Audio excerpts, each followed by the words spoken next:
Hey guys, welcome to this tutorial. In this tutorial, I will be telling you about the keep Claude running in the system tray setting that we have in Claude, which basically allows the application to stay active in the background. So even after you close the main window, Claude will be running in the background, thus ensuring that your chats are not lost. So let me show you how it works and what it actually is. So this is particularly useful for maintaining Claude's agentic and automation features which require the app to be awake in order to function. So it has some benefits like you have faster access, as you can instantly summon Claude using a keyword shortcut.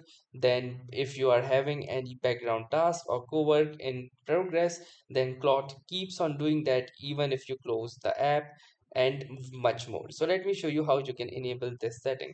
So to enable this setting, simply go to your account icon at the bottom left corner, and then from this menu choose settings.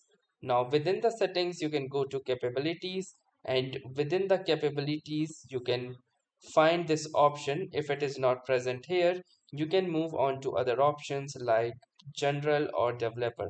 So if you will go to the general option, you can see the setting that is system tray, which says keep Claude running in the system tray. Simply enable this and you're all set. So that was all for this tutorial. Thanks for watching and have a nice day.